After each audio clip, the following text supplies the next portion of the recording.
I know people that want to buy PGR just to play this. It's insane. I was really upset when they sent the review build to you. I was like, damn it. You only get one life, but it's the best one life you'll ever have. I love it. I mean, because the thing about Geometry Wars was, you know how it started off slow? This one starts off brutal, and that's pretty much all there is. Fast and furious. There's none of that slow stuff in the old Geometry Wars, like where it takes, you know, a couple minutes to get going. But it doesn't really seem like a new game. It's actually just like an intensified version of the old one. I mean, there are a couple new cool components. Like you have the niblets, as we call them. They're the little yellow things on the screen that you have to collect, and they give you massive amounts of multipliers really, really fast, which is fun. But other than that, it is basically shooting and avoiding. And you only get one life, and you have no bombs. But then it does come packed in with this like fairly sizable racing game as well. Yeah, that's the problem. Every time I start up the game, because it's buried kind of deep, I have to ask somebody who knows PGR. I have to be like, wait, how do I get to Geometry Wars again? Garage, you walk you have to like walk over. So, yeah, that racing game. Well, you know, I'll try that out. I'll probably crash as quickly as I would in Geometry Wars. But you guys are the experts there.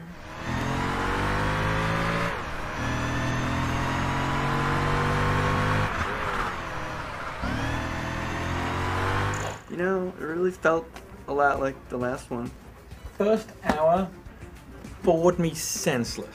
I was like, oh my god, it's just a like reskin, retread with lots of rain and like gratuitous amounts of rain. Oh, they've got this great new thing. Oh, look at the water it bead. Everything's waxed to perfection, so the rain beads on it. And I was like really starting to think they've just banged out another one. And when you add to that the fact that Forza was only a few months ago, it's like, what are they doing?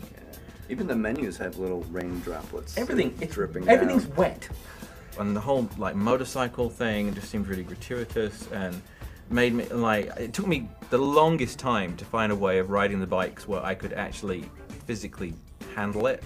Yeah, I never found it leans that part. the cam. Like I always play either the camera sort of down near the ground or in cockpit, depending on the car. Right. You try and do that on the bikes, and like the in cockpit, the in helmet cam, where it leans the bike and is leaning your head independently, so it's sort of swaying round.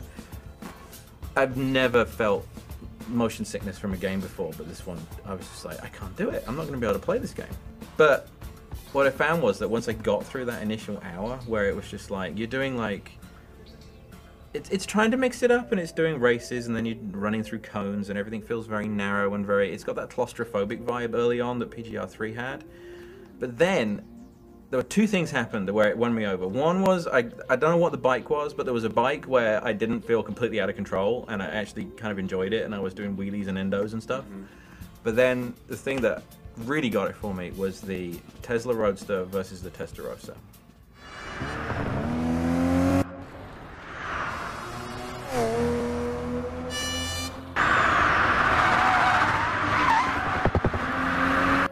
That challenge was like, it was really awesome. I was like, this is something genuinely interesting in a video game, and particularly a racing game, which have basically been retreads of each other forever. And I'm like, this is something like really new. It's like, you know, an electric car against a classic exotic car, and the Tesla nails it. Yeah, it's awesome. It's so weird driving that car. Like, there's like no noise. Yeah, I mean, like when you get right up to the high end of its rev range, it sounds a bit like a hairdryer. Yeah, that's a little wind noise. Yeah, but it handles like so well. You just leave the Testarossa way behind, and at that point, I'm like, okay, this maybe has something a little different to offer.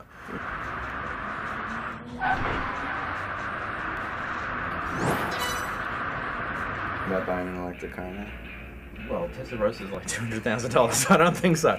But I mean, like, it was like, wow, I kind of learned something there. There's like, you know, when people talk about the torque in an electric car being crazy, I mean, this thing accelerated like light cycles from Tron. It was awesome.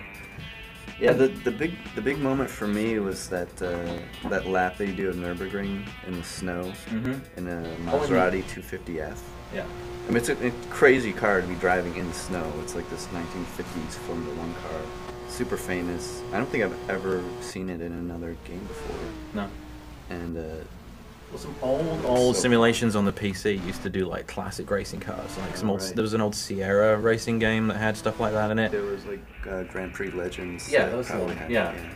But they've tried to position the game as being this tension between cars versus bikes, and I think a lot of the marketing was, you know, oh, you take a super bike against a, you know, I mean, it has everything from the T1, that crazy Formula One looking thing is in there, and I'm not really crazy about the whole bikes versus cars thing, and especially in online multiplayer.